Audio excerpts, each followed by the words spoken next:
Good day, ladies and gentlemen, and today we're going to be taking a look at Brutal Heretic RPG. Brutal Doom got all the fame, just like regular Doom did, but Heretic did get a Brutal Doom fork. It never actually went anywhere as far as I know, but what we got here is actually pretty bloody good.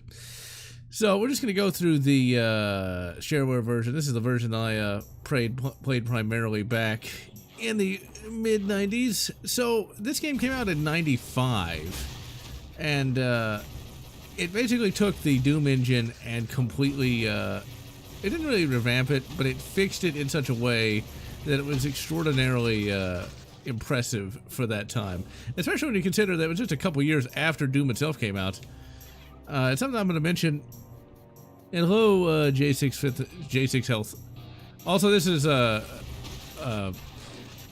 graphical update pack where we've got better textures and 3D models and everything. The 3D models look remarkably good. It's kind of funny that Doom actually has a 3D texture pack as well, or not 3D texture pack, 3D models for it and everything, and they generally look kind of crap. But I gotta tell you, whoever did this 3D upgrade here did a very good job on it. So like the actual RPG elements are pretty basic. You just kill enemies to get XP. As you level up, you'll have more health, and your weapons will be able to do alternate fire. Now, Heretic didn't have that. Heretic did not have any RPG elements at all, but you did get alternate fire. It's actually kind of fascinating. We kind of take a lot of that for granted today, but like having alternate fire, the ability to look up and down, because you could look up and down in this game, which you could not do in Doom. Like, this is one of the earliest games that could do that. It's just kind of neat that the update here actually makes it look even better than Doom, which is kind of what the original Heretic did. And hello, Snap Ninja, Dawn of War, Blood Raven's Omniverse. Oh yeah, and hello, Impersonate. Dawn of War, the books were not that great. Like, they got a Terminator doing a backflip. It's like, that's kind of weird, you know. And by Terminator, I don't mean like Arnold Schwarzenegger here. I'm talking like a guy that would weigh like 2 or 3 tons in armor that is mainly designed. It's called tactical dreadnought armor. It's like, it's this big ass, basically a mech suit. And in this novel, they got a guy doing a backflip in that. I'm not really sure why they thought that was a good idea. And hello, Hoodie Man.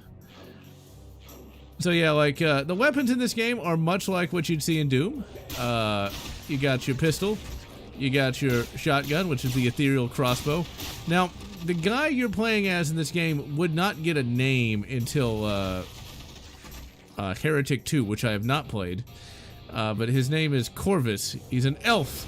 Now, you know, this comes from a time when, like, game developers were, you know, nerds. They were nerds that made games for other nerds. So, the guys who made D&D, the id Boys, they were D&D nerds, and the guys who made this game were also D&D nerds. And hello, JD Bray. We're also D&D nerds. And so this game has a massively long backstory that explains everything that's going on, but you don't actually see it in the game. Like, it explains who you're fighting, where they came from, and everything. I don't remember it off the top of my head because it's a D&D plot, okay? D&D is always a bit overly complicated for what it is. I never really got into D&D anyway. It doesn't help that, like, every time I play D&D, Pariah Nexus, I keep meaning to watch that. I watched a clip from Pariah Nexus with the Salamander talking about like how he has like 2 hearts and stuff like that. And that seemed kind of like a bit too much exposition. Like, nobody would talk like that. And besides, how would an average Imperial citizen even know any of the things that guy said? It's like, you know, Salamander dude, it would have done just as well to say like, yeah, I got hurt, but I'm alright, or something. It's like, oh yeah, you get a torch in this. Not that it's really good for anything. I think that's a Hexen thing, if I'm not mistaken. But yeah, this is very much a D&D story that is found only in the instruction manual, which I have. I bought Heretic, Hexen, and Hexen 2 off of eBay many, many years ago, like 10 years ago now. just so I could get the instruction manuals. Because, like, there's a little novella for all of this stuff. It's like, these were super D&D nerds.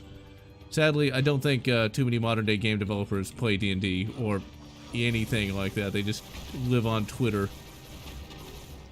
So, like, we're playing as Corvus, the elf.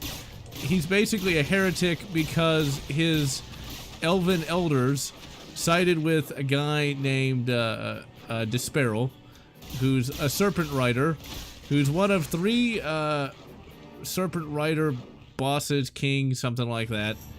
And they want to take over all of, like, existence. It's like, they went pretty far in this. It's much more than just Doom guy attacks, you know, hell. Like, there's a whole cosmology set up. It's nuts. And for 1995, it's nuttier even at that. Like, D&D ruled the world for a while, and yet I've never had a good game of it. The first game of D&D I tried to play was text-based with some people, and it just really was fucking boring because I had to describe what kind of knot I tied to, like, tie a rope and climb down a thing. It's like, well, what about, can we, like, kill something already? Or some kind of role play other than just tying a goddamn rope? And then, of course, the second time I tried to play D&D, the most fun we had was killing some cows and cutting them up for gold. This was not, that did not really instill me with confidence. Oh my god, we got a 3D statue! Doom 3, the PS4 edition. Shotgun is atrocious. The shotgun was never that powerful. You gotta get really close to the enemy to kill him. But you can potentially get a one-hit kill, depending on how close you are. The shotgun in Doom 3 was never that great. And the model is kind of weird. Like, it looks like it's some kind of semi-auto shotgun, but it doesn't act like that. It's one of those things that I kind of just accept it for what it is. Since Doom 3 is my favorite id Software game after all. It's like, you can kill an imp in like one hit if you're in the right, if you're positioned just right.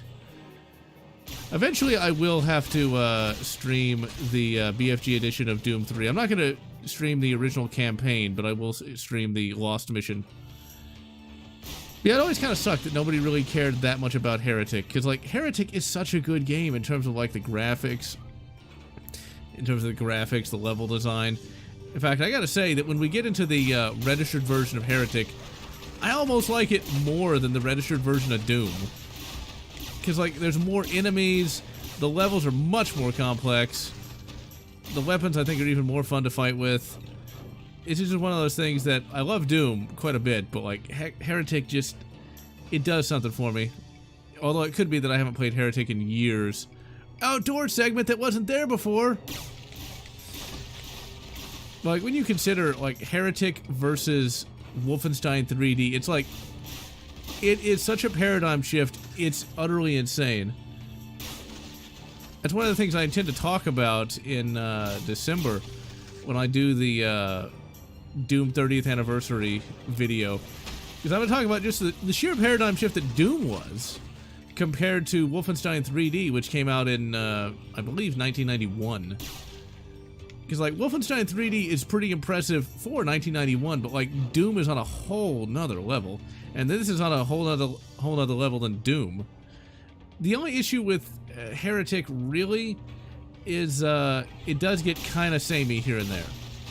But the levels and enemies are enough to kind of make you ignore that in a way that Doom really can't do, and I did not get the blue key. Yeah, I got the green key. Pretty much every level is exactly the same. You get the same exact keys in the same exact order, but you can kind of ignore that just by how good the combat is. There's always plenty of health, there's always plenty of ammo. If you fuck up enough, you will die, and die a lot. But I played this game so much I can practically play it in my sleep. Now, I never had the full version. I still have the discs for the shareware version, actually, but I just played through the shareware version over and over again. There's a lot of levels for the shareware version, too. I think it's probably what a lot of people did back in the 90s, because, like, the full version was like $50 in, like, 1990s dollars. And, yeah. Unless you were very fortunate, you weren't getting that, that's for sure. And I just don't think any other modern day boomer shooter even comes close to this. In fact, I was going to stream tonight Bolt Gun, but when I discovered this mod like last week, I was like, you know what? I would much rather do this. Okay, what the hell is that door? There it is. I would much rather do this because Bolt Gun is actually pretty dull in comparison. Yeah, I've played the game with old graphics enough that I like to have the 3D advancements. I think this is one of the best of the 3D update WODs out there. Much better than the Doom one. The Doom one just, you can definitely tell. The Doom one doesn't really have as much immersion as this one does. Because, like, look at how detailed those fire bats are. Look at how detailed those guts are. Look at all the different elements to that. This isn't GZ Doom. It's awesome. Now, of course, that's not what they're officially called. I actually got some negative comments on my Heretic review when I called them by the wrong names. It's like, if you didn't have the instruction manual, you didn't know what these things were called. So I just called them the fire bats. They're technically the gargoyles. And I just called the mummies, you know? Even though they're technically golems. See, that's supposed to be a golem. But look at how detailed that thing is. And the animations are not that bad. Especially when you compare it to the Doom 3D models. Now, these guys aren't too hard to kill. Later on, in the registered version, they'll be able to fire back. And they hurt. The game loves to throw these fire bats at you, and they do scratch damage. And later on, that's going to get pretty tough, because as you go through the game, harder and harder enemies will show up. Like, here, it's pretty easy. I mean, like, well, if I do that, it's not that easy. Oh, yeah, also, this is what... Did I really just get surrounded and killed? Like, yeah, it's pretty easy, and I die 5 seconds later. Full CD and on Steam. Nice. Never got the CD, but still have my old discs. I need to try to find those discs, because I have the shareware disc for Doom. I've got the shareware discs for Corridor 7, which I've already streamed, like, ages ago. I'm actually going to use the footage from that for a Corridor 7 review. Corridor 7, that's such a sad game because it's remarkably good for a Wolfenstein 3D engine game. Unfortunately, it came out like 3 months after Doom and was destined for obscurity. Massive amounts of obscurity. Because, yeah, going back to the Wolfenstein 3D engine was just something that wasn't going to happen. It's kind of like Rise of the Triad came out a few years later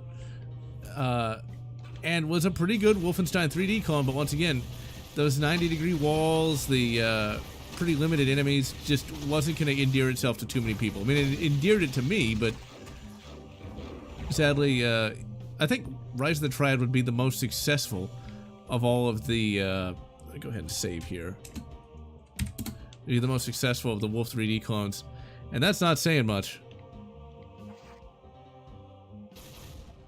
I think I actually have played the expansion packs for this, and they're not bad. They don't get too bullshitty, thankfully. Did I not grab the key? I guess I literally played this yesterday, and I'm already lost. The levels are much more complicated. Oh, there we go. I didn't actually open the door. Wow, brilliant. My brain is tired. But then again, it's always tired. But fantasy is a genre I never really got into. I mean, I like fantasy well enough. I'm much more amenable to it today than I used to be, but it's just, there's something about fantasy that just doesn't really do it for me. The characters are never that great. The plot lines are never that great. My biggest problem with fantasy is nothing ever changes in them. You know, like, they're always in, like, they always have primitive technologies and never actually discover steam half the time, or pretty much all the time. Only Brandon Sanderson was able to advance its setting, and then Brandon Sanderson has other issues, like, most notably, a lot of his characters are kind of dull, and the last book of the Wax and Wayne series was really bad. I didn't even finish it, because he starts introducing this thing called the Cosmere. The biggest problem with all fantasy, except for Warhammer Fantasy, is just the fact that they overly complicate everything. The magic systems are always, you know, 18 different spells per page, or they got so many bloody factions. It's like, just, can we have a core set of characters, please, that are actually entertaining? They aren't stupid hobbits. I mean, wonderful hobbits. You gotta love that Bilbo Baggins. I love 2D sprites, but, you know, 3D's great too. And besides, I played this game for the last 30 odd years. Well, it's not been 30. It's not 30 years old yet, but for 20 odd years, you know. I always like to see what modders can come up with to update old games like this. Now, if you, I don't think you'll be able to hear because I have the audio down, but the sound effects actually come from Hexen 2. Because yes, I memorized the sound effects. Hexen 2, now that is a hard game to kind of get into because with Hexen 2, it is even more complex than Hexen 1. I do plan on streaming Hexen 1 at some point. Because Hexen 1's a great game, but man, it could have used a map and map markers. Okay, so now we've got our first upgrade. Since we've leveled up, we have a really cool and very powerful spread beam attack with our staff. Now, this staff is different from the Heretic 1 staff. This is actually modeled on the Hexen staff for the mage. Older Wolfenstein games. Briefly, I'm gonna... Yes, yield. Quake Remastered live stream is still up there. I think it might be unlisted, but it's still there. I'm actually thinking about making those things public, but I thought that would depress overall discovery. And good God, do I need that. Shadowrun counts fantasy or sci-fi? That's a good question. Is Shadowrun fantasy or sci-fi? And I think because there is an explicit magic system that's more traditionally magic versus, say, the Force in Star Wars. Yeah, maybe you could just call Shadowrun science fantasy. I don't consider Warhammer 40k science fantasy just because it kind of lacks a number of those fantasy tropes. But since we do have elves, we do have dragons and stuff like that in Shadowrun, I guess you could say it's a fantasy thing. That's an enemy that the mod adds, because that's the fighter character from Hexen 1. Hexen has a massively complex story. That's way more complicated than you would think a first-person shooter from this time period would have. Yeah, Wolfenstein 3D, you know, it's aged decently enough, but, man, actually trying to beat that game is pretty difficult. Just because the way the levels are designed in that. I mean, there's only so much they could have done. Work of modern, can't stand 3D models in classic. For me, I like them if they're done well, and they're done really well here. There's a version of Brutal Heretic that does not have the 3D models that you can find on their website. I might link that after the video. That all they do is use neural AI upscaling to upscale the sprites to look a bit better. For me, I like 3D models. I mean, look at that. That looks great. And so, I guess that's why they are bundling that now. I suppose it's heretical to play Heretic with the 3D models. See, I don't mind.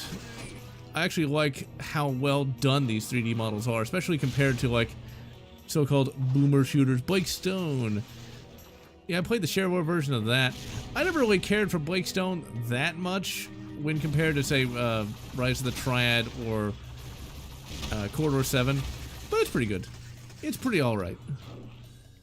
One of the best parts about these 3D models we have here is there's actual Brutal Doom damage modeling. Like, they just explode into gibs. It's beautiful. I've already reviewed Blake Stone many years ago. I remember when I did that, I got a really nice comment on there. It's one of those things that kind of keeps me going, even though getting proper exposure is really difficult these days. It's like, when I do get exposed, oh dear, people usually like what they, wow, that's really suggestive. They like what they see. So I'm going to be starting an OnlyFans, no I'm not. Let's jump. Now originally you could not jump in this game, but what can I say, I'm a heretic. The Traitor General is the Order Heretic, it's going to come after me. Oh, I'm so scared. Grey Knights, pfft. I mean, so what? They might be like 8 feet tall and have armor that weighs more than the tank, but yeah, I can take them. I mean, like, these days you can get hit in the chest with a lightsaber and just walk it off. No bacta, no nothing. So that's one of those things where, like, that's just so bad. It's like, just have her get shot. Have her get beaten up, something. Don't have Sabine get stabbed in the chest with a lightsaber. And you know the thought process that went into that was like, it'll be so cool, it's like she'll get stabbed and people will wonder if she died. It's like, no, people aren't going to wonder if she died. You just introduced your main character like 5 seconds ago. And it's kind of sad that Ahsoka is basically just a show about Sabine. And Dave Filoni was lucky I knew who Sabine even was by watching some YouTube videos. Most people probably had no clue who that person was. Like, was she in The Mandalorian? My biggest problem with Ahsoka is that literally the entire time she was in that show, she had this smug grin on her face. It's like, really? What are you grinning at? Why are you grinning? Ugh. Also, they made Thrawn way too chubby. It's like, seriously, he's supposed to be a career officer. Heretic! I always shut off jumping and mouse aim for a bunch of older wads. I'm a heretic. I do what I want. I'm a heretic. My favorite tech priest is Bel Isarius Call. I mean, look, you know, we gotta change things. We gotta like have like super space marines, man, that have not bolt guns but bolt rifles. And like, what if we, you know, like cut off a turret from one tank and put it on another? It's brilliant. See, like, if you think that's heretical, you should see my Winchester 92. I put a red dot on it. How horrible. I like hitting what I aim at. Better watch out. I might put a red dot on a black powder. You never know. Live in fear. I can put a red dot on an 1851. Put a laser on it. Might convert it to shoot like smokeless powder. Actually, you can do that. You can convert black powder revolvers to shoot smokeless powder. Well, when I say you can do that, it's going to be very light pressure loads, and it requires a special conversion cylinder. But you can convert old black powder revolvers to shoot smoke. Well, I say old, modern day reproductions because of the steel, but to shoot smokeless powder. I have not done that because, well, I already have a cartridge firing revolver. So what's the point? Yeah, that version of Thrawn, at least they didn't have, like, at least he didn't get pantsed like literally every other classic Star Wars character. We didn't have Jake Thrawn, thankfully. And he actually was able to, I guess, win, mostly. Okay, this Dark Apostle here scared the crap out of me as a kid, because he has this really weird chant that he does. And, like, when you're 5 or 6 years old, that thing just, especially you hear him in the background. Okay, let's save here. But I like my mouse look. I like my mouse look. I like my jumping. I like crouching. Oh no! You could jump in Hexen, but you could not in Heretic. You could fly. You could fly, man, in Heretic if you have the right power up. Now I actually had forgotten, but you cannot crouch in Hexen. That was just beyond the technology at the time. Yeah, it was just a dream that one day we might be able to crouch under obstacles. And one day that dream was fulfilled. But it makes the game so much easier. Like, you can so sequence break in Doom if you just jump across a little gap. Alright, now let's see. We gotta find that yellow key. But this is why I like Heretic so much, is just look at these levels. Look how complex these things are when compared to Doom. Now, the thing is, this does not really change Heretic all that much. Not really. Not in comparison to what Brutal Doom does to Doom. It doesn't really change the enemy behaviors all that much. Heal. And it gives you a little bit of RPG elements, like the enemy counts are pretty much the same. The weapons act pretty much the same.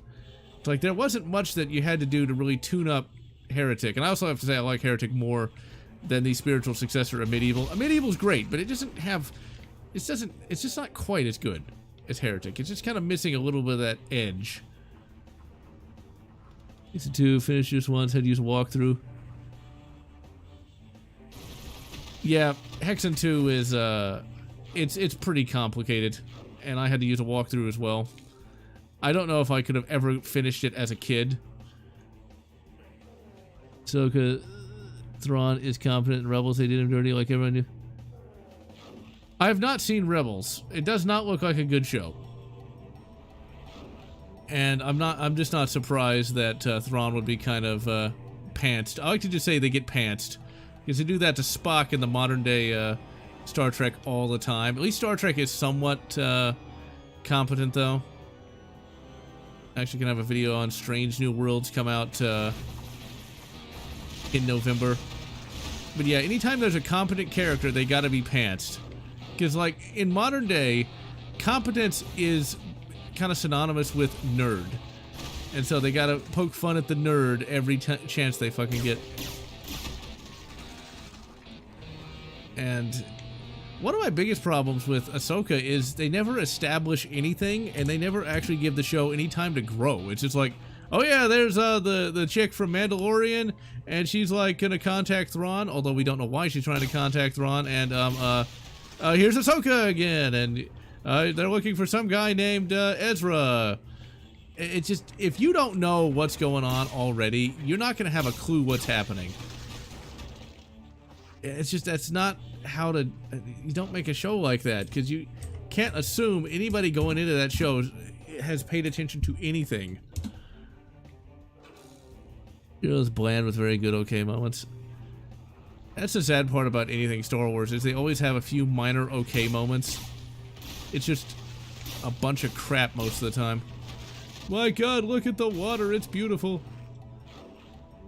I've actually been playing more of this game than Starfield. Not to say that Starfield is bad, but I got really sucked into this game once I got this mod installed here. Now, when I do Hexen, I'm not going to do any graphical update mods. I was already planning that. But what I am going to use is the Wrath of Kronos RPG Elements mod. That works remarkably well. Like, that really gives that... Oh, I got to get the green key, I think. I'm going to blame the chat, because I'm too busy paying attention to that, not the game. But I won't profane a 2D game with 3D graphics. Even though it probably help. I'm just saying. Okay, so we got some armor. Where is that green key? And that's why this game never doesn't get quite as boring as, well, Doom and its derivatives, just because you actually have to pay a little bit of attention. I think if they wanted to print money, the best idea for Star Wars would just rip off the EU and actually stick close enough to it, because people will want to see that. They don't want to see Filoni and his baloney. There we go. There's a green key. Especially since it's never really explained. You're supposed to like Ahsoka, but you're not told why. It's kind of like D&D universes is, it's always just a bit too complex for anybody to really get into. Or like comic books in general. It's like, you try to read issue number 875 and you'll have no idea what's going on, and half the time it's hard to even know where to start. It's like, right now, I'm doing a reread of the classic Chris Claremont run of X-Men. And it's great. Like, it's some of the best comics I've ever really read. I'm a big X-Men fan, especially during the Claremont run. But, like, finding a good starting point for that is not easy. Like, you can start from the beginning, but the first, like, 50 issues of X-Men are a bit rough. Like, it'd just be random crap happening. Like, Chris Claremont's first issue is weird. Instead of it having any sort of myth arc part to it, it's like a random demon shows up and tries to fuck with Storm. And they gotta, like, there just so happens to be, like, a demon totem, like, in the X-Men's backyard. You think they'd try to look for that before? You think they would have found that a lot easier, but whatever. But yeah, the Uncanny X-Men, if you've never read it, I do recommend it. I'm a big Batman fan, but like, there's only a few Batman comics I actually like, whereas Uncanny X-Men, pretty much that entire run is excellent, if a bit weird in places like random demons showing up. Because like the demon just showing up kind of takes you out of like, wait, what? Why is this demon here? Where did he come from? Why did he come from? I like to just a really fast rating kind of retroactive continuity. Of course, Count Grievous in Clone Wars. Never met before. See, the thing is, and yes, I am indeed streaming twice a month, mainly because I'm a bit busy these days. Okay, there's a switch we gotta hit somewhere to get that blue key. Where is my blue key? And this is not even a difficult level. Okay, maybe I have to go over here. I'm trying to do this by memory so we can hurry up and get to the registered episode. But that registered episode gives you all sorts of new enemies that are way harder than these right here. You gotta fight a dragon. Okay, there is a blue key somewhere over here. I always end up getting lost in the same exact place every time I play this goddamn game. It's beautiful.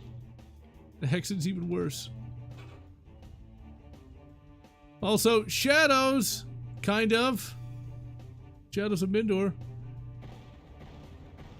Book of Boba Fett. I feel like Book of Boba Fett is a massive missed opportunity, though, because he's just not in it enough.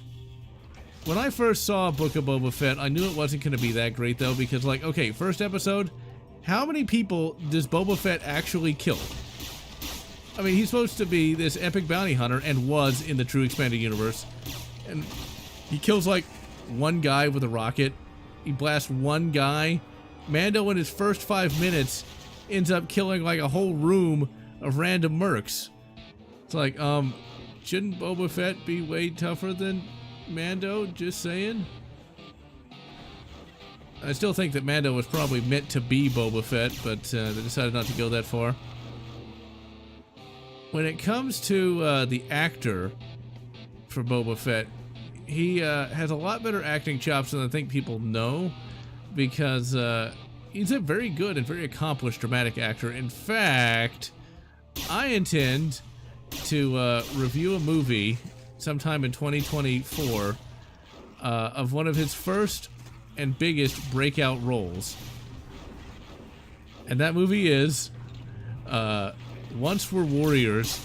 It is something that I normally wouldn't review, but having looked at it, it's like, oh my god, he does a very good job acting, but it's a very rough, it's very much not a science fiction movie. It's not an action movie. It's a dramatic picture about, well, a guy who is a brutal drunk that beats up his wife all the time. It's a domestic violence movie, and it's really, it's a hard movie to watch, but my god, can Tamara Morrison act.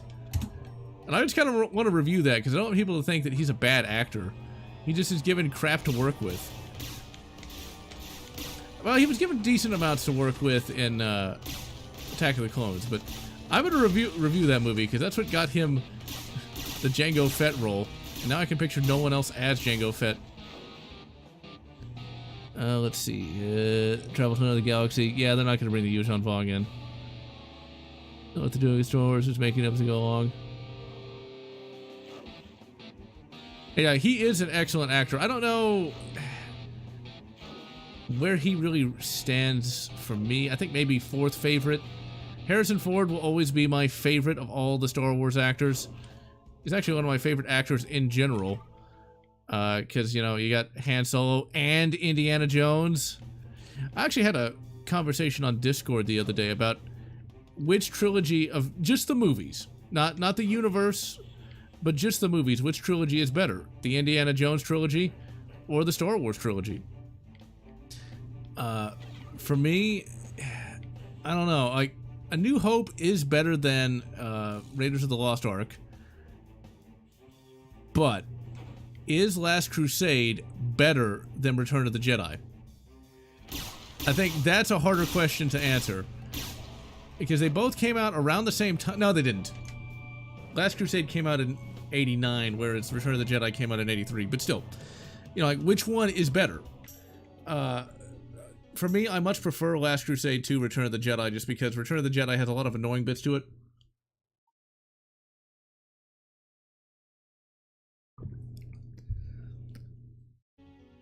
It's not a bad idea for a story. The only problem is, they already did that with Aliens, or Alien rather.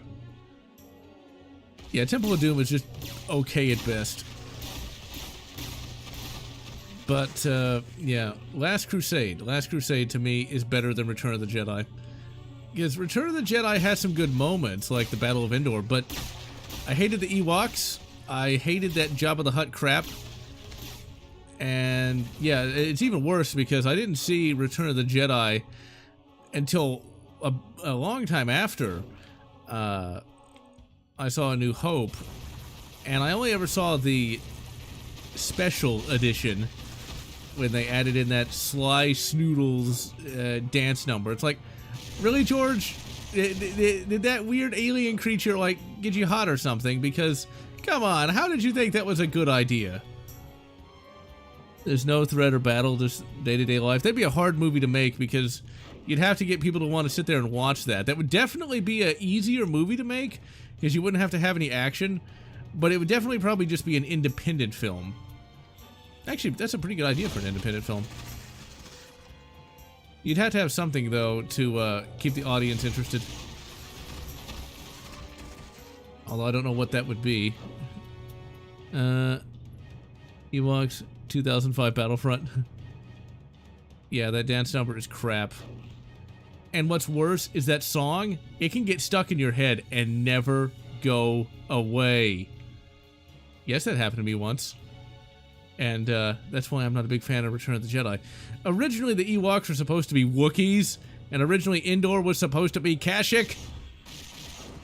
Although, weirdly enough, the name of the MP homeworld was supposed to be Had Abaddon, which is definitely a nerd name. See, that's one of those things where whenever you turn something into a movie, you gotta get rid of some of these nerd names. Now, sometimes, writers can come up with a good name like Coruscant. You know, most people can pronounce that. But one of the big problems with D&D and stuff like that is it's written by nerds for nerds. And so they're not often saying this stuff out loud. Speaking of which, when it comes to Star Wars, most of the names aren't too bad, but like Talon Card is still just such a silly name. But I remember when I did that first video on Heir to the Empire, so many people were complaining about, like, that's not how you pronounce his name. It's like, how the fuck would I know how to pronounce this fictional character's name? No one I knew in real life ever said these names out loud in the first place. And there was no audiobooks for those at the time. So how the hell would I know his name was Talon Card? It's like, oh, it's Star Wars, it should sound alien, right? So it's Talon. It looks kind of like Talon, but it's not. Or like, Pelion. It looks like Pelion. At least it did to me. But see, Thrawn isn't a nerd name. Instead, Thrawn is a perfectly easily pronounceable name. Like, it's not hard. Just Thrawn. Star Wars Holiday Special, I've seen it. It's terrible. Mainly because it's boring as fuck. Just gonna jump over here. Ewok Celebration music. I mean, it's not bad. It's not as much of an earworm as that, dance number, but whatever. Special editions. Yeah, the special editions are an unfortunate bit of blasphemy indeed. I have the despecialized editions, but I'm such a Star Wars nerd that in 2003 or 6, I can't remember which one it was, Walmart carried like this special Ultimate Collector's Edition that had the special editions, of course, but also the original unaltered Star Wars, in addition to a trade paperback of the original Star Wars comics. I think they were like 60 bucks for all three, but it was worth it. I still have them. The transfer that the Super Special Edition had was a Laserdisc transfer of the original, and it looks fine. It's not the worst transfer. And the thing about DVD and VHS and stuff like that, especially DVD, is always have hard copies, because You never know if something's going to be removed from a streaming service. I never like streaming, to be perfectly honest. I like owning the movie or the TV show, and it can't just be taken down because of rights issues. Earlier 90s build was called Talon Brave. Well, it's Talon Brave. Let's see. Yeah, Ewoks. That reminds me of like the early forums for Star Wars. Okay, there's a switch. Like, it's a very easy to miss switch. You'll be wandering around for hours, and it's somewhere right around here. Now, where is that switch? But yeah, the Ewoks, back in the early days of like Star Wars forums, I remember there was an endless argument about those goddamn Ewoks. And I remember people would get into shouting matches about the Ewoks and saying, like, the Stormtrooper armor isn't environmentally sealed, or like, it's impossible for it to be environmental. It's like, it's always hilarious when you see, like, people arguing, like, fairly intelligently with, like, screen names like, Poopy Pants 276. It's like, yes, I agree with, Mr. No, God, just, can't people have, like, real names? I've been General Lotz for the last 14 years, and I've been happy to have that. It's like, very, strange names. Casual Star Wars fan.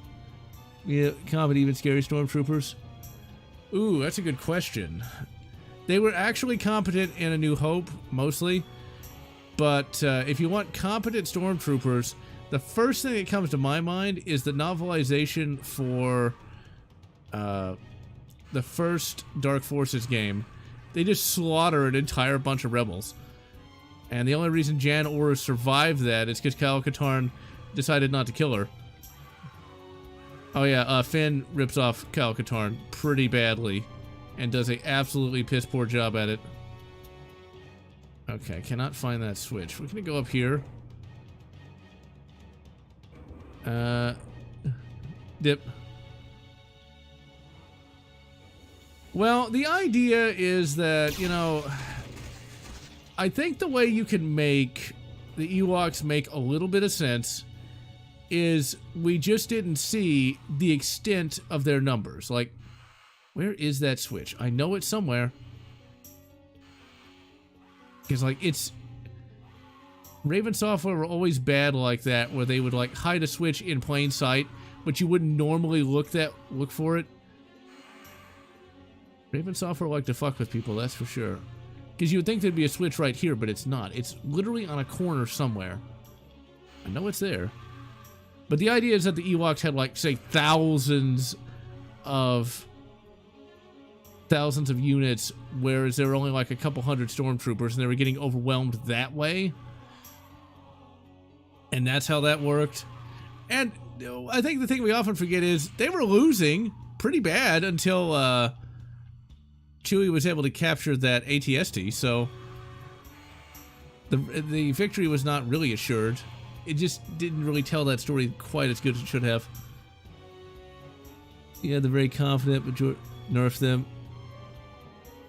Yeah, go up to it and try to open it. No, you gotta open up a, you gotta open up this wall here to get to that blue key, and there's literally a switch. I remember seeing it just the other day. It's right around here somewhere. It's right in plain sight. I know it is. I know it's not over here, because this goes nowhere. Oh, wait a minute. Is that where I think it is? Is it over here somewhere? It might be in here, because it's a switch. It's... There it is. That's the one. I think that's the one. Is it the one? And the answer is... No, that's not it. It's a switch that you wouldn't... I could have swore it was over here. More of a diversion than anything. Yeah, pretty much. I know how they tried to say that Captain Rex was in it as one of the random rebel troopers. Okay, that's not it, huh? I could have swore that's what that was. Ugh. This happens every time. I remember when I first started playing this game, I'd always get stuck here and just no-clip my way through. Okay, no, it's not. There it is, I think. Might be over here. No, that's just another random secret. Damn it. I swear, when I find it, it'll be so obvious. Oh, you bastard. When I find it, it'll be so obvious. Because it's just right there. The Battle of Endor, just ignore it. He could have had the clone cure that the Scarratas came up with. And hello, Flaming Wookie Cookie. Okay, where the fuck is that thing? I know it's somewhere over here. If need be, I could just no-clip in there, but that's just too cheap even for me. Okay, let's pay attention here. Wait a minute. Maybe it's not a switch. What if that's actually, yeah. Okay, let's go over here. Nope, that's not it. Is this gonna teleport me right here? I could have swore it was. There it is. Aha! Nope, that's not it either. Damn it! Where is that switch? Because I think you have to teleport in there and you get out, but I don't remember where the teleporter is. It's not over here. Okay, we're gonna say screw it, because this is where we need to go. I am gonna be that cheap. And this is not even the worst. You go later, you have to actually pay attention too. Okay, let's just kill these bastards.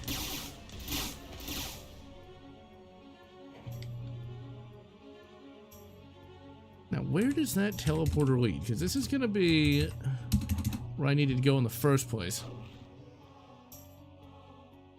Wait a minute, was this where? Was it in this room? Okay, well we didn't. What that does, if we were able to get in there fair and square, the only reason you need to get in there is to get up here. All that searching was just to bring up a stairwell, and that was it.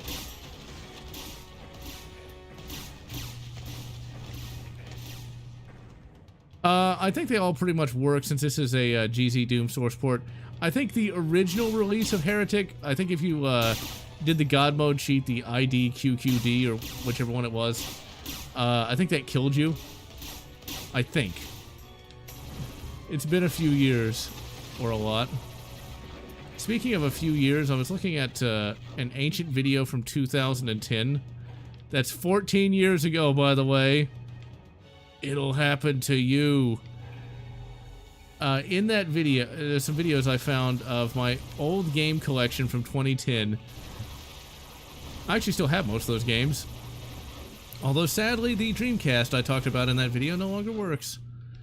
The disk drive died for some reason.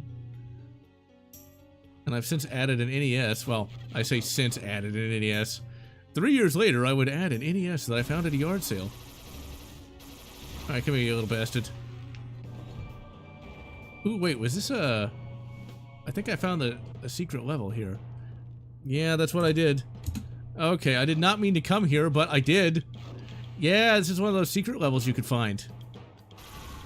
The only problem is I have not played this in a long time, so I'm not sure if I'm able to easily find the exit.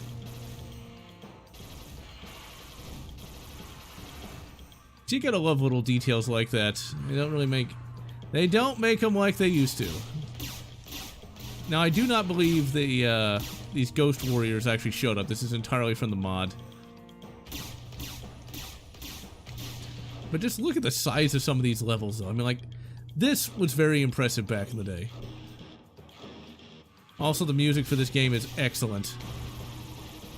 I'm, of course, playing the game with the updated music. There was a fan remastering of the soundtrack. MIDI kind of gets a little old after a while. Now, for those wanting me to play games kind of like vanilla, next month I'm going to play a game called Maid Slayer.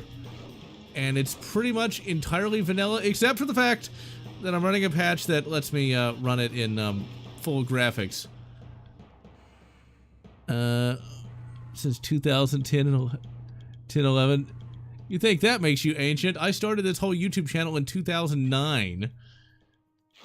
Many years ago. It'll happen to you. Like, what happened to my youth? I'm just glad I took care of myself and did not get old in mind or body. My brain is still sharp. Wait, was it ever sharp to begin with?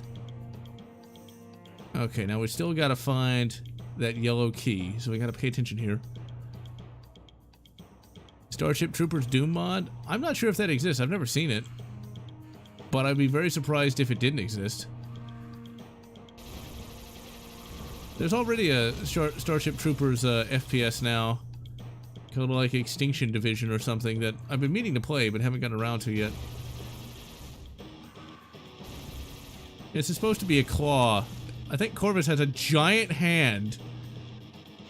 Of course, as a kid, I always thought they attached it to his dick, but yeah, anyway. I was a kid at the time. It's like, talk about a codpiece, but anyway. Hey, if the rock is flint, that's sharp, right? I do like the remastered Tome of Power.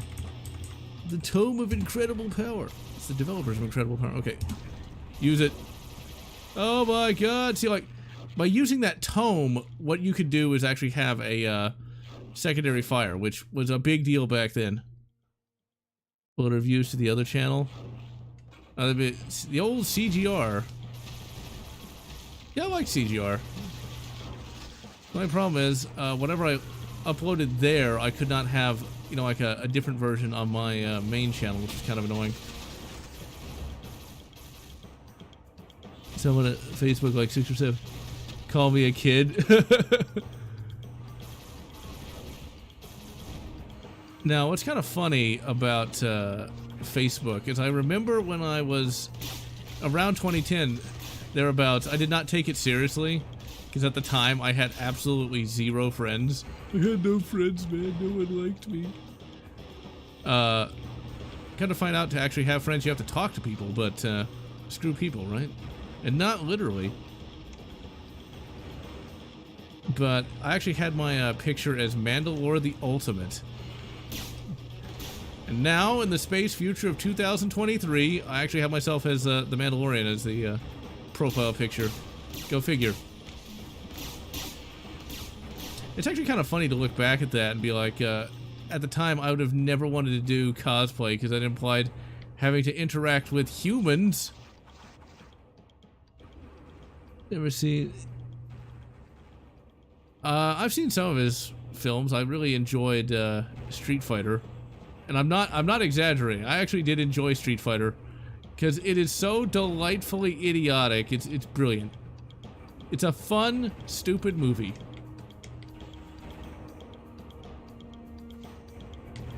So this is where Doom really kind of fell flat.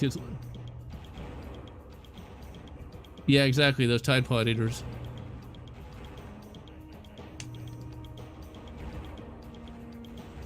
Okay, now I think we got to go up here to get the green key. See, this is a very complicated level. I remember this now. Okay, we got no clip time. No clippy time. Because I do not remember how to do this. And streaming is not the right time to do that. Can we get out of here? I guess we had to like hit a switch or something to open this up. But I remember this. Like, there was just no way I was going to be able to figure that out. On coke filming that and banged? Not bad. Although I was quite partial to the chick who played Chun-Li. And I know everybody on the internet loves to talk about Raul Julia, but he actually did a legitimately good job as Bison. Like, I watched a random scene from Street Fighter, and, you know, he turned in a legitimate performance. Like, a legit performance that had all kinds of emotion to it. The But For Me It Was Tuesday is a much better scene than content creators make it out to be. Like, he really turns that in. Like, That's a legitimately good villain performance. He really is pretty much one of the few reasons to watch the movie. The chick who plays Chun-Li turns in a great performance too, but I might be biased on that. The new Friday the 13th movie on the background released yesterday. I didn't even know that was coming out. I didn't even know there was one. I hope it's actually good and has a plot that's more than just Jason shows up and kills everyone. Perhaps they will investigate his childhood as a backwoods redneck. Oh wait, you know, I've never actually seen the Rob Zombie Halloween movie, but I really kind of want to because it sounds delightfully terrible. I've actually known multiple people who have loved that movie more than the original. This is just going to be the kind of level that I'm not going to be able to find any of the switches to, because they're always somewhere in plain sight, and if you're not paying close enough attention, you will walk right past them like nothing.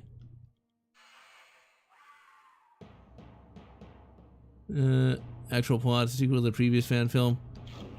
Oh, I think that, assuming that was Friday the 13th, the previous one was like this hiker, and Jason tries to kill him.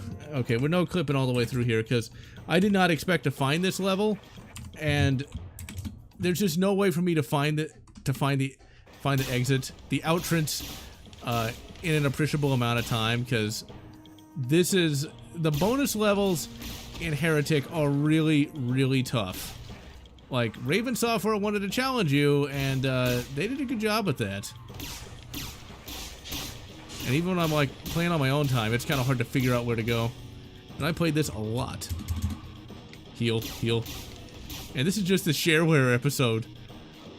Later on, though, it does get a bit more linear. Because, like, this is where we need to go. Will that actually open it up? Kind of. Yeah, there it is. There's the exit. No, don't die. Don't die. You bastards. Gotta love that quartz flask.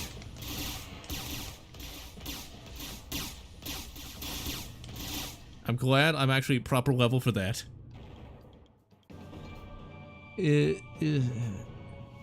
Never hike alone too. Nice. Michael's childhood. I know, Hexen is way worse. And I'm gonna be streaming that in like February. February is where I'm gonna be talking about a lot of nostalgia, because February I turned 35. 35. How did that happen? I don't know. I don't know how I got that old. It just kind of snuck up on me. You know, you look in the mirror, it's like, thank God I don't have any gray hairs. I mean, yeah, thank God I don't have any gray hairs. Or, male pattern baldness. I mean, some people can pull off bald like Patrick Stewart, but I don't know. I'd probably look a bit silly if I had no hair. Oh, crap. Goddamn scratch damage. Did I get that key? Good. I can also blame the microphone kind of blocking the screen. 38. Well, 31. My God, everybody's getting old. I remember when I was in my early 20s, and I did absolutely nothing stupid, thankfully. I feel kind of cheated, though. I need to do something stupid, but I don't know what it would be. That's one of those things, though. I felt like I didn't really get much of a youth, but then again, I don't think I would have wanted to. No! I'm gonna... You better believe it. Bloody this and bloody that. It's actually my grandfather where I got that from. He always said that, and still does. Although he doesn't say it as much as he used to. I wonder where he got that from. Because you gotta consider that I don't think he watched, like, Hammer horror or anything, because he never was a horror movie fan.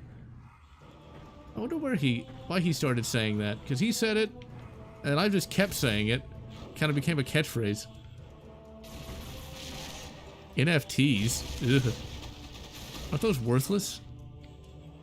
The whole digital currency concept is something that I never really wanted to try or get into, because it's like, it's not real in any meaningful way. Well, technically, fiat currency as we know it isn't real either. The only real currency is going to be, you know, gold and silver, but as a medium of exchange, fiat currency is a lot easier. But like digital currency, you know, that power goes out and you are fucked. Speaking of which, that's why cash is so important. That big freeze that Texas had a couple years back, my mother actually had to find a hotel because her water was out. And the closest hotel she could find, well, the power was out. So if you didn't have cash, like actual banknotes, you weren't using your debit card, that's for sure. And if you can't pay them, well, you ain't getting a room. It's one of those things that nobody thinks about until you actually need it. So the whole idea of a digital currency does not instill me with confidence, because that the banking system goes down, and well, what are you gonna do? What are you gonna use? You'd be screwed. Old enough to remember the times before Disney owned? Yeah. Screwed by someone else's stupidity. Oh, damn, that does not sound good. At 38, damn.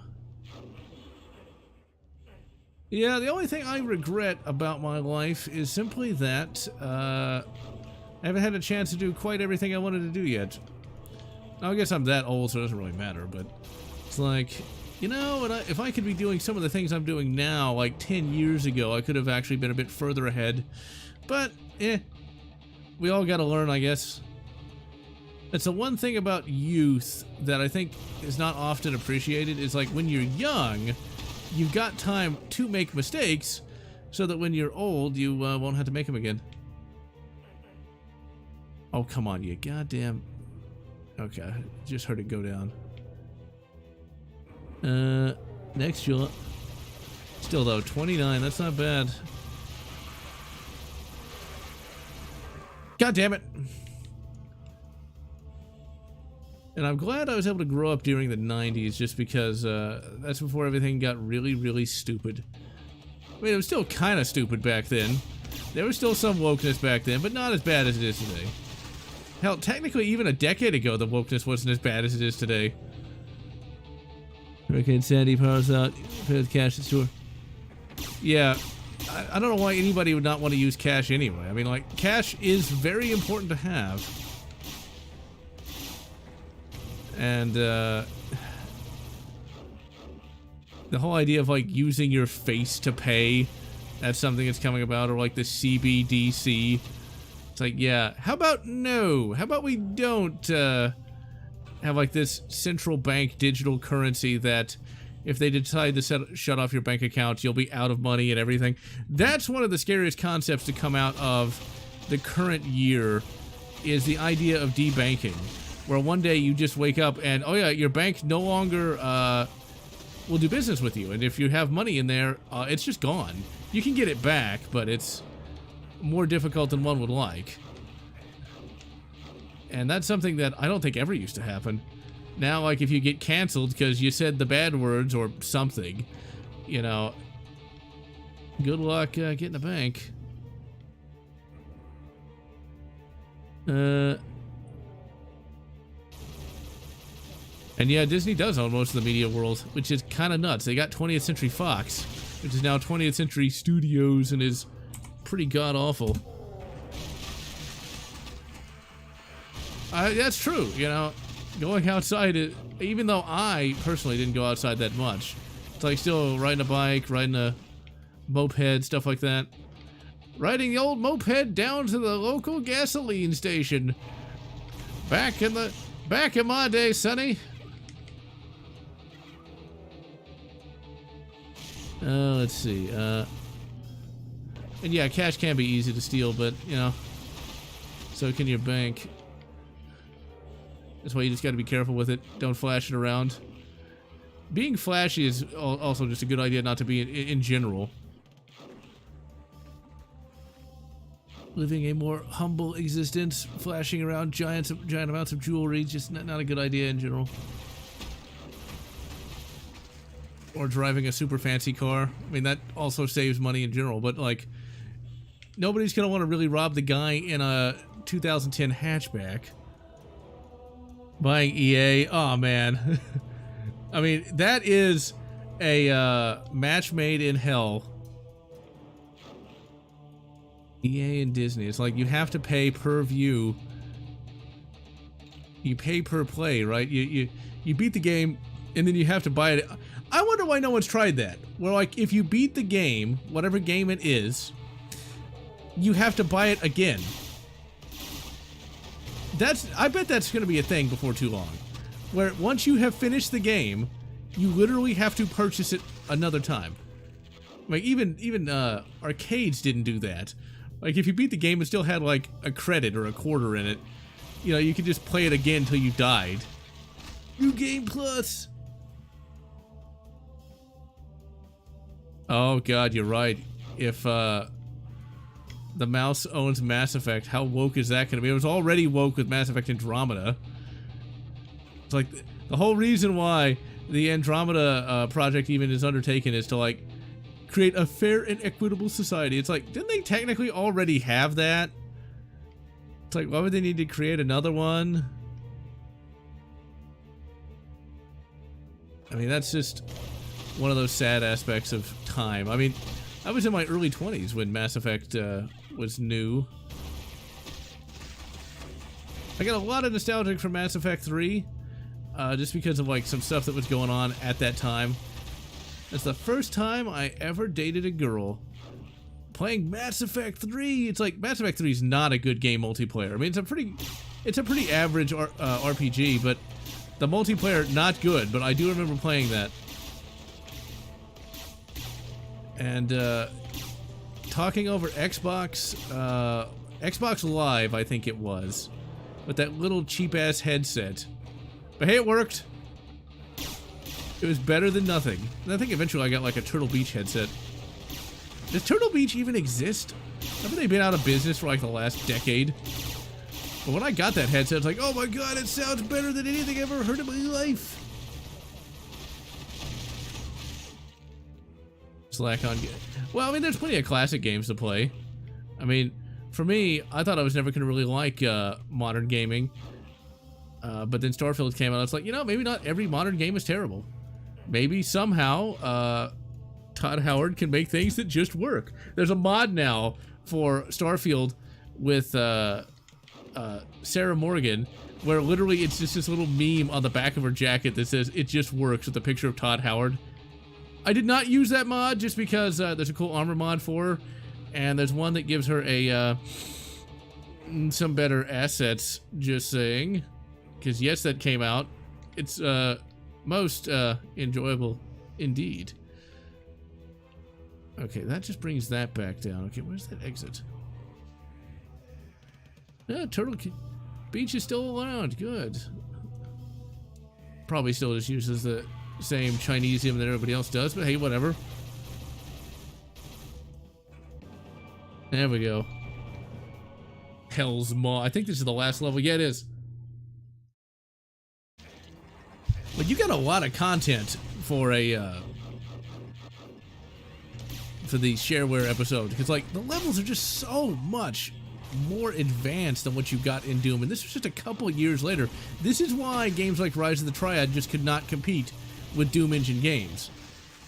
And it was just a couple years after Wolf 3D had come out, and it's like, it's amazing how technology advanced so far and so fast in such a short period of time. I mean, like, if we had something similar today, it'd be more like full body VR existed, which it thankfully does not, because it'll probably destroy all of society, but whatever. Now, the final boss here is pretty easy. Pretty much all the bosses are pretty piss easy, but eh. Wolfenstein. Oh, Warhammer 40k Dark Tide. You know, Starfield has a pretty good story. It's not woke like some people are saying it is. There's some woke words here and there, but that's about it. The actual characters aren't woke, the story and plot isn't woke. There's one thing you don't really see the talking heads talk too much about, and that's how, those things keep growing back. one thing they don't talk about is how there's a little bit of a, shall we say, economic message. Blast them. That was easy. Like I said, the bosses are pretty piss easy. And you just vaporize. Oh crap! Gonna say it's easy, but then I'm getting zapped. Zapped from the rear. That's not good. Grabbed by the Spetsnaz. Sounds painful. But yeah, there's nobody ever talks about that economic thing they mentioned about the Freestar Alliance and how there's no social safety net. Oh crap! You bastards!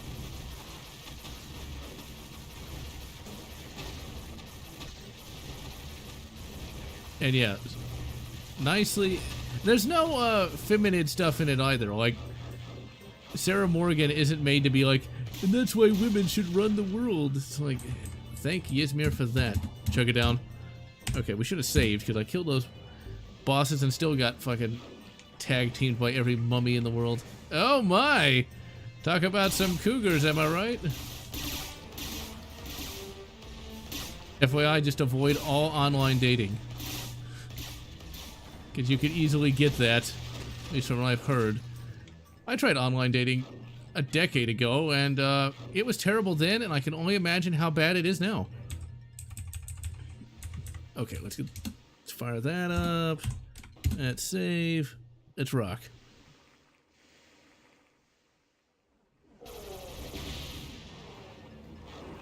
That sounds very painful.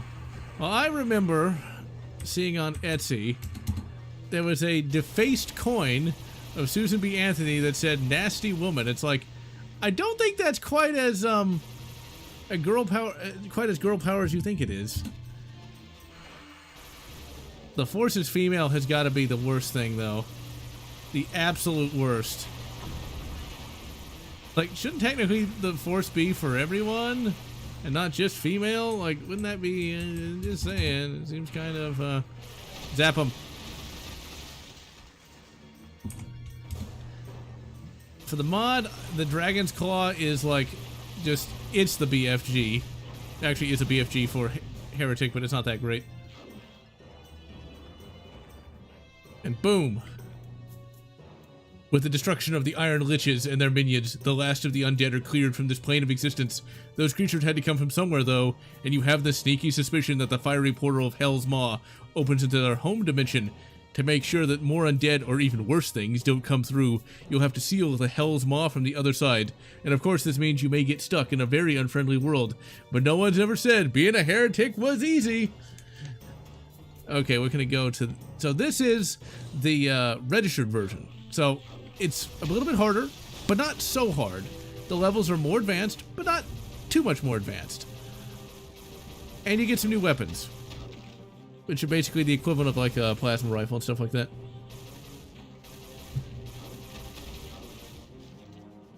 Yeah, it's just online dating. Don't do it. Just purchase both. Oh, better off joining the Tide Pod crowd. Yeah. Oh yeah. It's just one of them things. Finding somebody good these days is probably about like finding somebody good at any other time. Not easy. But it seems like online dating brings out the absolute worst. Although, some people do manage to get lucky with it, though. In more ways than one. They actually can find somebody that isn't a psycho. But I remember listening to a YouTuber talk about how they met their wife on Tinder. It's like, not what I would have expected to have happened, but hey, I guess stranger things happen. Today on Stranger Things, somebody who's not a psycho on Tinder. I've never used Tinder, nor would I want to, but I know that's like supposed to be the worst of them all. It's like, how you would meet a spouse on there, I do not know. Yeah, Hell Staff is pretty good. Just done with dating in general. Well, you know, there's always that chance where you can find somebody, you know, good. I mean, I've done it on 3 separate occasions. It didn't work out, but they were definitely my definition of good, so it's just one of those things. Even if you find somebody great, there's still that chance that it's not going to work out because of personality differences. or other difficulties, but you know, it's just one of those things. Okay, there's a yellow key somewhere in here. I know there is. Ah, it's right back there. See, they love to hide things. Do I know? Yeah, it just depends on if you could. Yeah, I thought that was. Yeah, I was right. It was over here. All right, let's save. Yeah, for me, I don't give up when it comes to these sorts of things, just because I know what a good relationship looks like. It's just maintaining it's the hard part. But I can see why there is that whole dating crisis in the world today. Because, I don't know, people have been getting crappier for like the last couple decades. Mainly due to just constant media insanity. If anything, I'm surprised people are as sane as they still are. I always say, you gotta like disconnect from social media for a while and remember that like Twitter and all the... I think Twitter's not quite as popular as it used to be. I think that's gotten replaced with the Chinese Communist Party. But none of that really represents reality in any meaningful way. And, yeah, if all you do is see that, then it's, yeah. Yeah, social media. But I find it best if you can, like, date somebody who starts off as a friend. And I always say this, if you want a long-lasting relationship, find somebody who'd want to be friends with first, and then go on from there. And yeah, Twitter is not real life, or it's X. I don't know why Elon decided to make that X, but whatever. It's still called Twitter mostly. I never really use social media. This is as social media as I get. Reddit is also, I think, worse than Twitter in some respects. Because I actually kind of like Reddit. You can find a lot of good mods there. But my god, if you look at anything political based, these people are like psychotically stupid. It's kind of like they make gaming journos look sane somewhat. And see, these are some of the new enemies for the registered version. Now, we're not going to see all the new enemies in this playthrough just because Raven Software kind of like staggers them between the episodes. It's like a centaur monster in some of the later ones that we're not going to see today. SpaceX. Oh, yeah. I didn't think about that till now. That makes some sense. But when it comes to meeting chicks, for me, it's always people introduce them to me, you know? And what I've always found kind of funny, the first girl I ever dated way back in the day, I didn't even like her when I first met her. I was like, who is... It's always kind of funny to think back. This is like 14 years ago or something. And when I first got... I didn't even get introduced to like daters. She just joined the gaming group I was in. I was like, who is this girl? She doesn't know anything about games. Because at the time, I had known no girls that actually had played games, so I just assumed they didn't. Funny enough, that's kind of pre-innocent for like the infiltration of psychos into different groups, different fandoms and stuff like that. But this person was not bad, at least at that time. So like, over time, I kind of learned that, well, she was actually knew her stuff. I was quite surprised that this person knew, like, Star Wars. Like, this is back when Star Wars was real. So I was like, wait, you actually know what Vector Prime is and you read it? It's like, okay. Then a few months passed. I was like, hey, would you like to get together? And I was not shot down in flames. And that's, like, the only dating story that's actually kind of okay. Kind of. And ultimately, it was a person that was introduced to me when she joined the gaming group. And it's just kind of funny how that works. I know where there it is. I know where that key is, and I always just run right past it.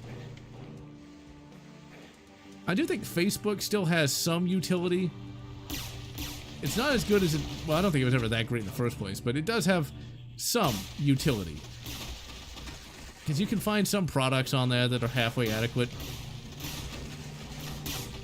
Like a keyboard brush. Which might sound kind of silly, but if you need to get between keys, it's one of the first actual tools that I ever found that worked for that purpose, or like little gun models. So that's not all bad. I think social media is kind of a mistake to a certain extent, but I think the heart might have been, well, I don't think the heart was in the right place, because it's all about aggregating data, but still, maybe. But like aggregating data and stuff like that. But yeah, I can see where it could have been good had everybody not been horribly, well, greedy.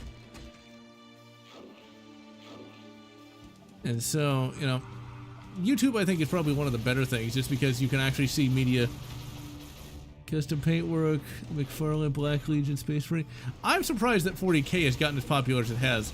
I actually got a video coming out at the end of November on one of the early Warhammer 40K novels from the year 2000.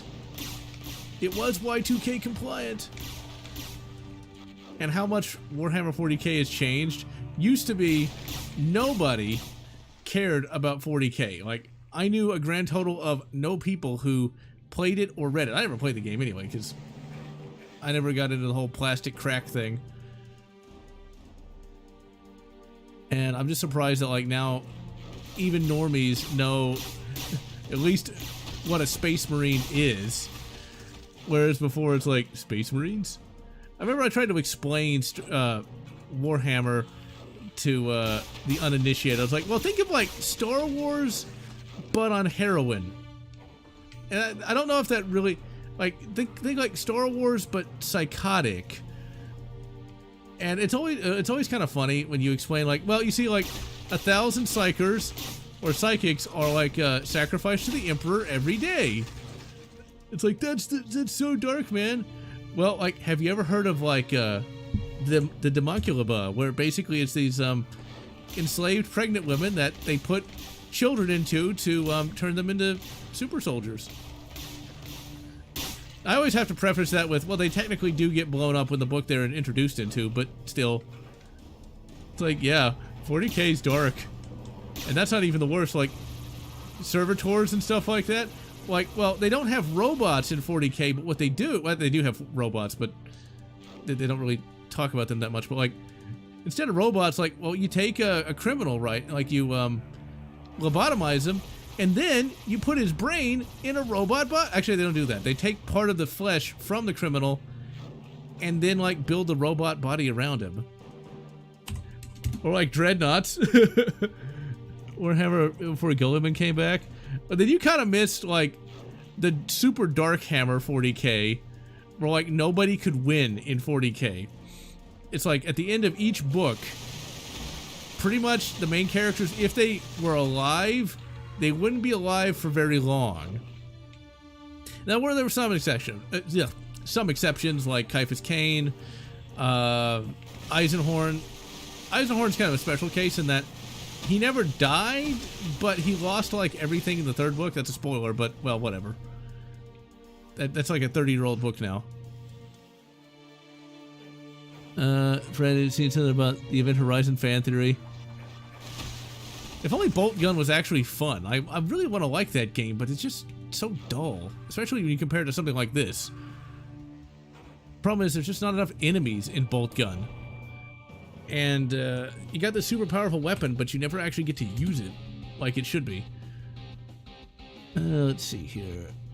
You properly mind wipe and mind scrub. Yep. Well, I get why Gullyman had to return. There needed to be a way to make the series grow a bit and advance beyond 10 seconds to midnight or whatever. I think the thing about when I got into 40K, the plot was pretty static, because it was around 2004 and not much happened. You had the Damocles Gulf Crusade, but it was sort of just a backwater. You had the Tau. Oh, you fucking bastards!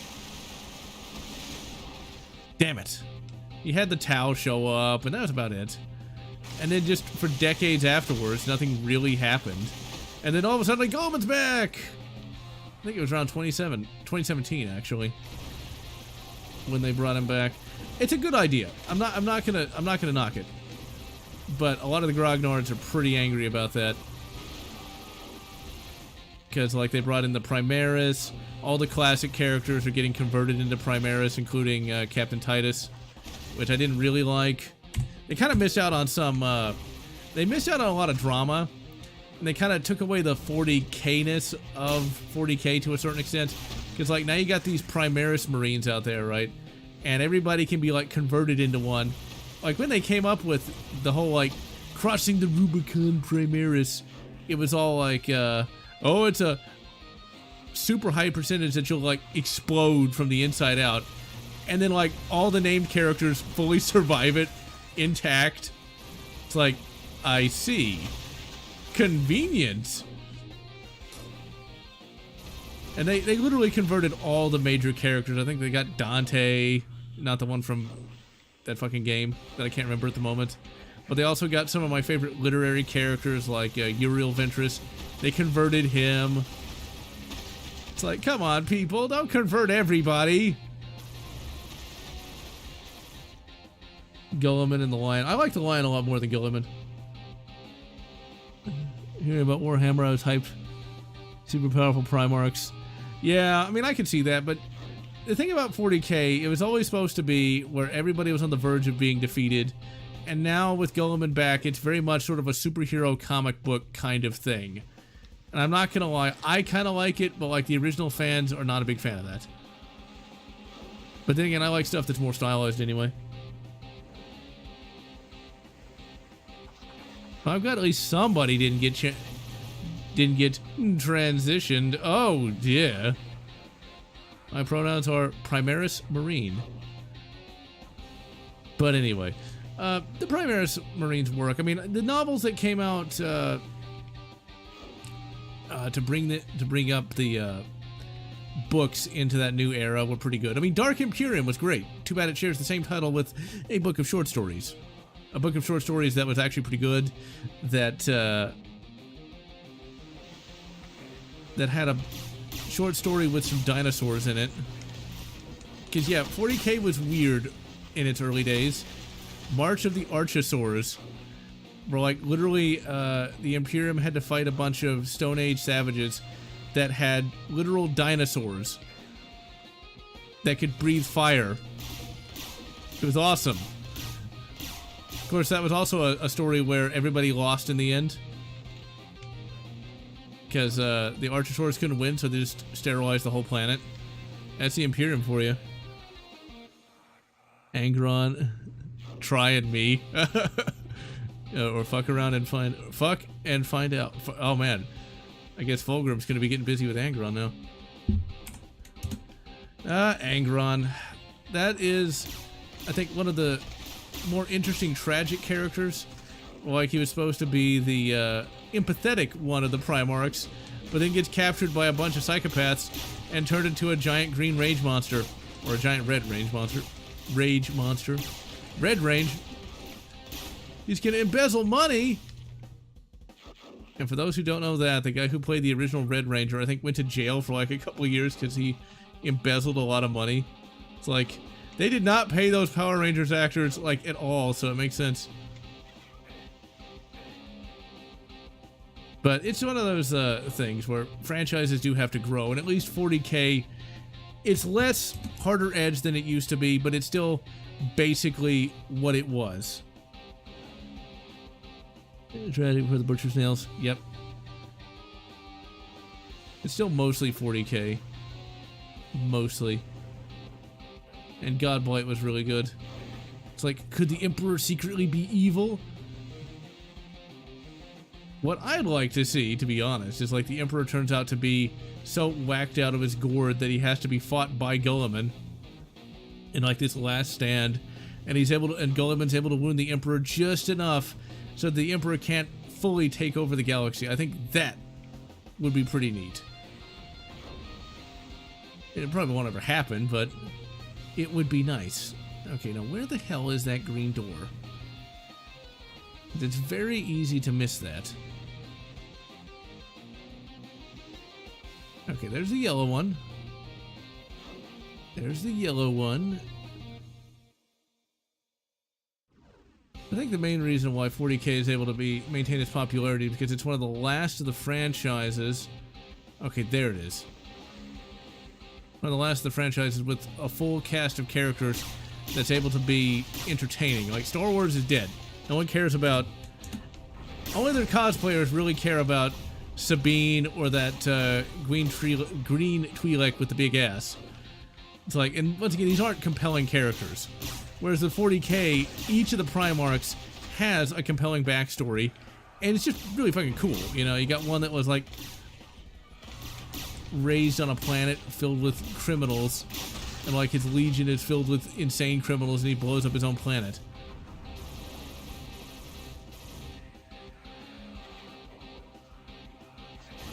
Whereas with Star Wars, you get nothing.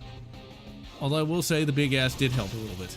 Maybe a little bit. There's a cool meme where they got the Lego version of that character and you put 2 studs in the, well, you can guess. Okay, you bastards. Gonna save and I'll hit you with the fucking Hell Staff. Yeah, the Hell Staff is pretty awesome. Never used it that much just because I primarily played the, shareware. See, Star Wars tried to go a little dark too, before it died, by introducing like Force gods and stuff like that.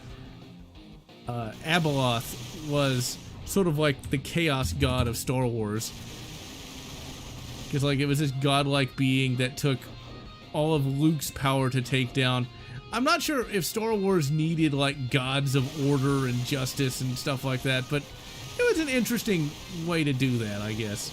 They wanted to advance it a little bit. Dorn and Vulcan hug.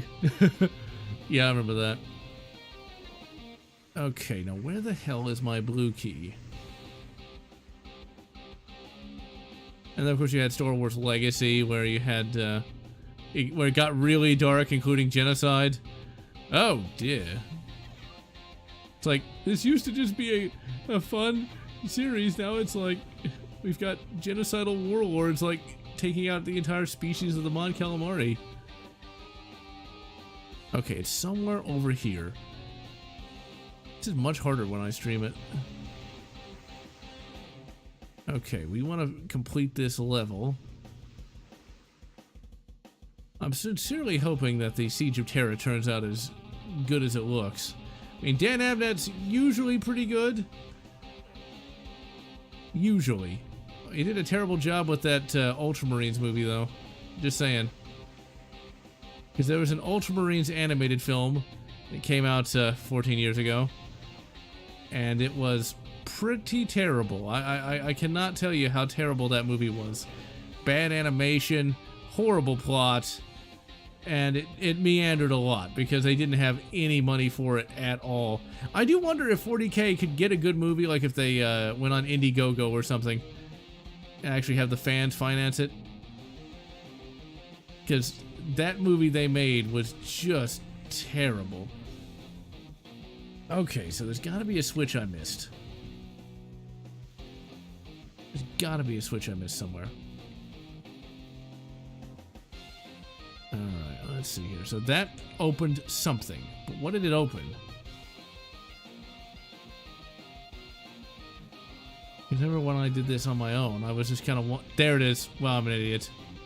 Nope, I'm not that big of an idiot because this led right where I came from. Yeah, but like, look at that. Look at that map. How the hell am I supposed to tell where I'm going? That's not going to help me. Great movie. Yes, he would. Because it'd be a character people would get behind. I know they got a map, but I could never read this map. I could never read it. Because it's this weird 2D abomination. It still doesn't tell me what opened. I'm about to be cheap and just like, no clip again. Okay, so I know it's not over. Maybe it might be over here. It's Raven Software, so it's always the place that you'd least expect, but the most obvious. And I just finished this episode like a couple days ago. Okay, so it's not gonna be over here. And I'm pretty sure if it was, I would have seen it. So we're just kind of like going around in circles for that. Where he's calling himself a coward, you'll have... Yeah, I think Kane just has the PTSD. He thinks he's a coward because he couldn't keep everybody alive. Or, in Imperial society, not wanting to sacrifice yourself for the Emperor. Hey, I did that fair and square. You all saw it, fair and square. I totally didn't just phase through that window. Totally didn't. I totally didn't do that. I mean, it was, I used, perfectly allowable. Is this where it was? Yep. You know what? I'll let him kill. I will literally, -12, man, I must be missing a head. Okay. You know what? Alright, alright, alright. So, what I'll do, I'll be fair. I'll come back out of here. I'll be fair.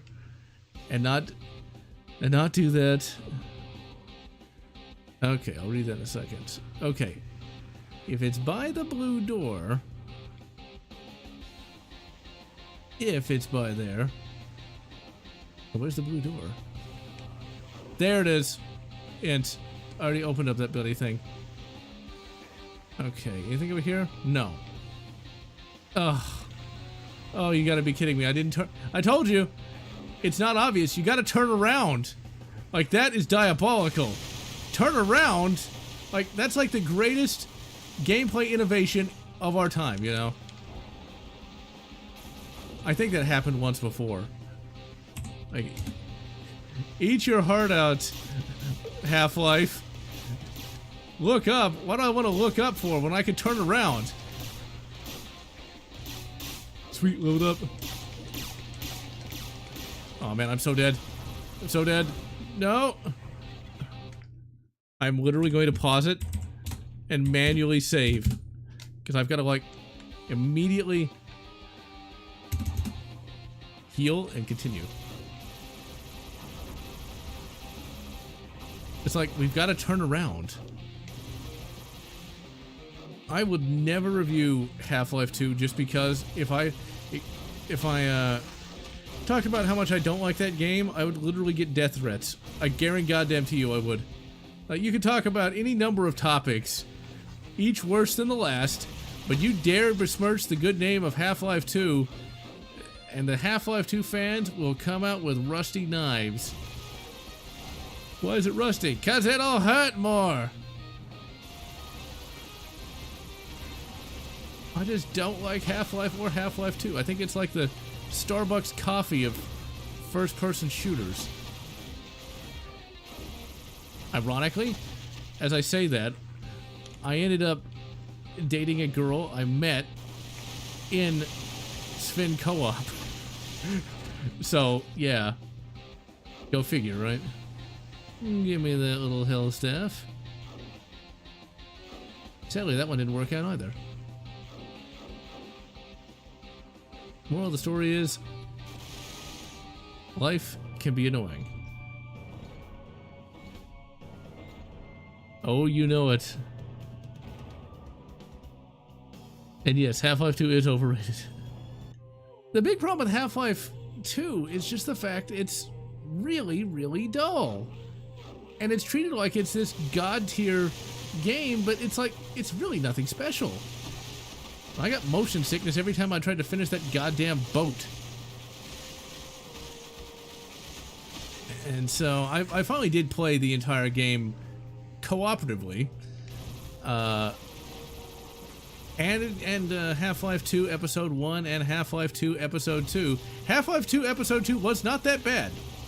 I thought it was the best of the Half-Life 2 experiences.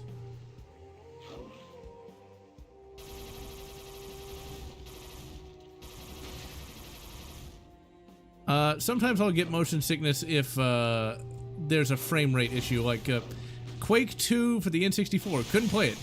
I would literally get sick just looking at it. It was the weirdest thing. But if that frame rate is just not quite right for some of those games, it'll make me want to just throw up all over the place. It's just a very small number of games that will do that, though. And so, yeah, just Half-Life 2, man, even with the physics, it like So? Like, physics does not a great game create, in my opinion. And, Gordon Freeman is not a great character.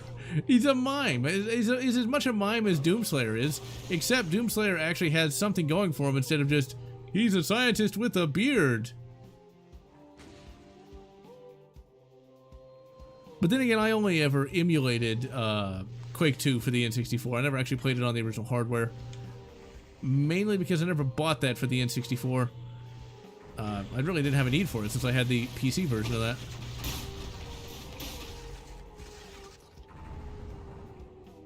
Yeah, so speaking of N64, I'm basically going to cut together bite-sized chunks of a video from 2010 of my old game collection, and I'm going to go by console generation. It's really quite fascinating to go back to that, and I actually sound nothing like myself today. I'm going to have like a modern day intro and outro, but it's amazing how much my voice has changed in the last 14 years. And yeah, Quake 264 is great. Let's see here. I just never really cared for the gravity gun. I mean, I definitely used it a bit, but to be honest, the gravity gun as a concept, I think was done better with the grabber gun in Doom 3 Resurrection of Evil. And I'll stand by that. I will die on that hill. Yeah, this level is a bit weird because it's all icy. Okay, now, where is that yellow key? Because it's hidden behind... Is that it? No. It's always hidden behind something. Now, we can actually sequence break a little bit because we can actually go up on the top of that castle and grab the green key, I think. In fact, let's do it. Actually, we can't, because I don't have the fucking bat wings. It's gonna say, Autobots to the sky. No, we can't. And yeah, the grabber was... Really, every single idea in Half-Life 2 was done better someplace else. And it's not a matter of, like, advancement. It's more just a matter of better game design. And Half-Life 1 just really drug. Okay, where's that yellow key? Okay, it was not over here. Because it's hidden in just a... once again, it's going to be hidden in plain sight. You got to turn around to find it. And that's all you got to do, is literally just turn around and it's there. I hate how many times Raven does that to me. Okay, we'll just start here. Okay, so we jump out of here. There's a green door.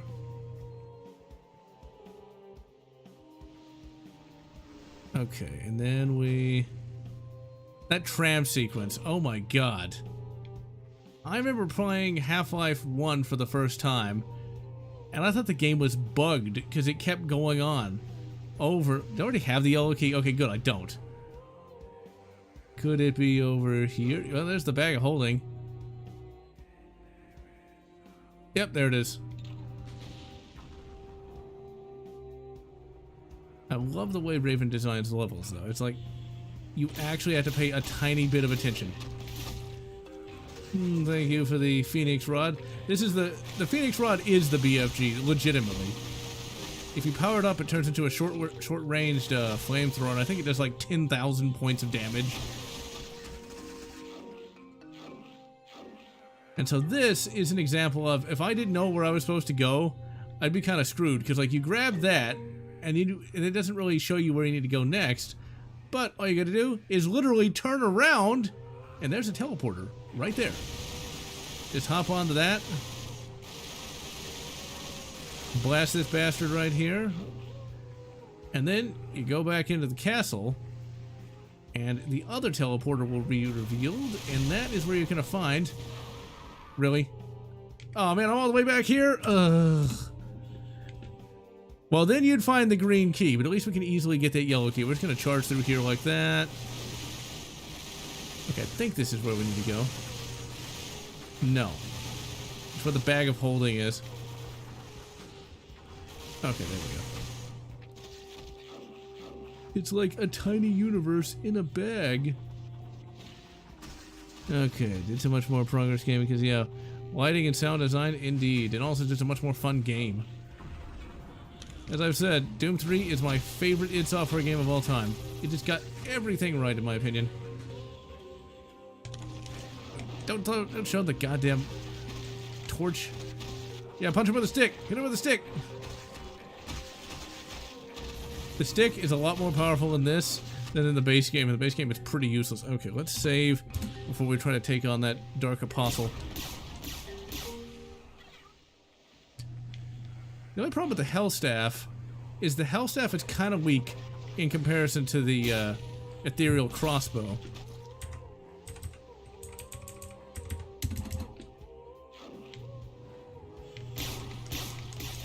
Because, like, we can kill the Dark Apostle in just, like, 1 or 2 hits with the Ethereal Crossbow, whereas with the Hell Staff, it takes a lot more shots to take him down.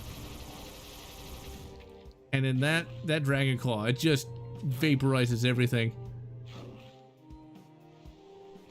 Oh, Joy Toys Gilliman comes with the Emperor Sword. I didn't even know that was a thing. See, for the longest time, there were no, like, action figures for Warhammer 40k anything. It was the miniatures, the minis, and they always looked pretty crap. It's like, if you ever just Google some images of, like, the minis, I thought they looked crap. Because they're very stylized, also very ugly, and so they just never really did it for me.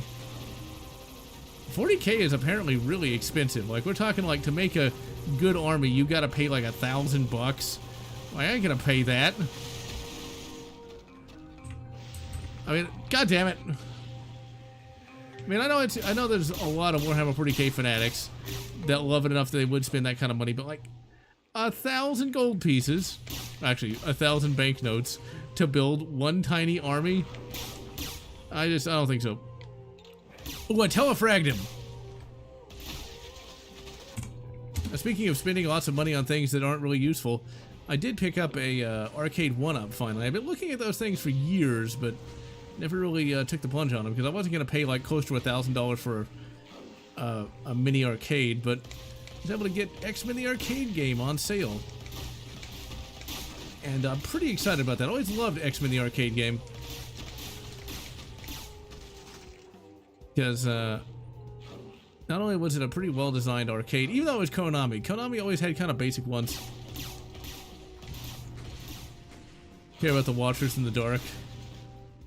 Yeah, the little Jawa kind of things. Okay, save. I tried to find room for a bloody mini-cade is not going to be easy. I want a AVP mini-cade at some point. I'm not sure if they'll be able to get the license, but that would be definitely... Damn it! That'd be pretty sweet. I actually had a fan many, many years ago, like back when YouTube had DMs, send me a link to a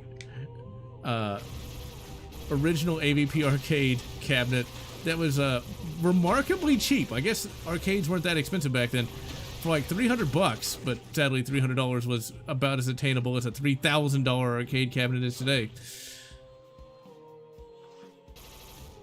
Silly. Go in the line, displayed standing back to back. Not that awesome. That would basically print money, I bet.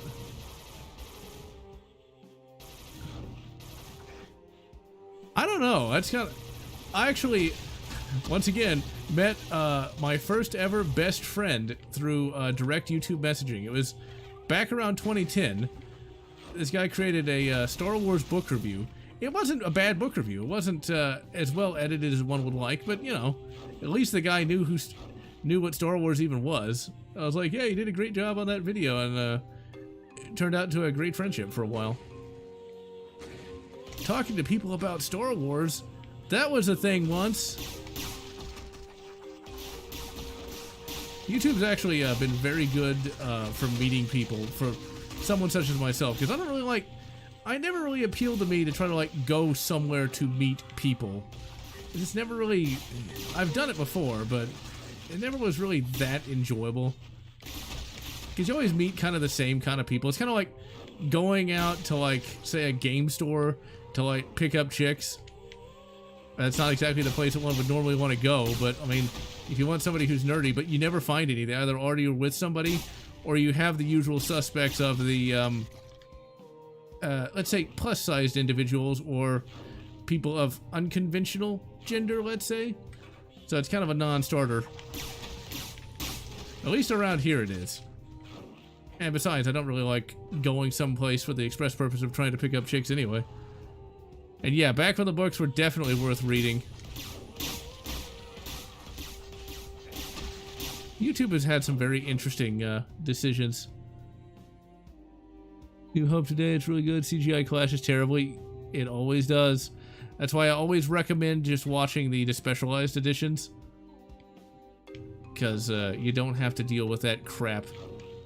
That or the Adiwan release. The Adiwan release I think is my favorite. Even if the effects on the Death Star are kind of crap. Because I really like the inclusion of the TIE fighters. It's one of those things. A New Hope is pretty good the way it is. But, you know, leave it to the fans to make it just a little bit better. Now I want them to explain why I can't even say his name. Why they turned him into a demon prince in the first place. I'm sure that will be a book that will print money. Alright, we're actually getting close to the end of this level. We just gotta find the blue key. Yeah, when they had Jabba the Hutt show up, I mean, that really kind of brings the pacing to a crawl in A New Hope. I mean, it wasn't really necessary. I mean, yeah, we've got Boba Fett show up, and the guy in that Boba Fett suit is sufficiently based, but it still just isn't that great. Especially since the effect on Jabba didn't look good back then. Okay, we're looking for a switch.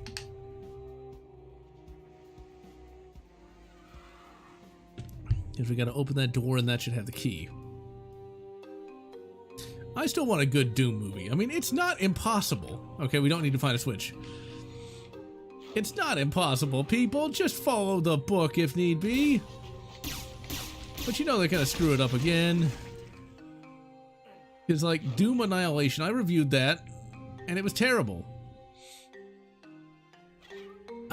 Doom Annihilation, where they had the female Doomslayer, and the movie didn't have an ending.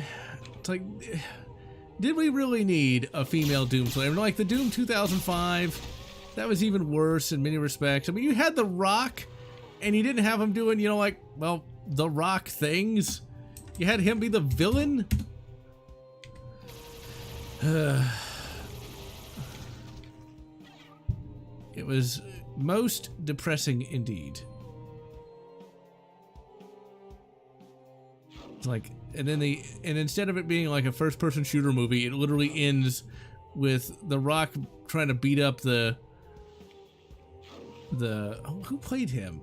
Carl Urban. Yeah, trying to beat up Carl Urban. This is the map with the secret level. I'm not going to be able to find it, unfortunately. Alright, we're going to blast that Dark Apostle. Alright, I'm General Lotz. My brain is tired, my hands hurt, and I'm going to call it a day. Hope everyone enjoyed Heretic. Next week, we're going to take a... Not next week, but later this month, we will take a look at another classic FPS, GoldenEye in 007, the leaked remake. Until then, I'm going to wish you good Superman, Batman Generations, and good X-Men, whatever makes you happy. And sorry, Zoo Ganese, because I've been going for like almost 2 hours, so I'm tired. So, see ya.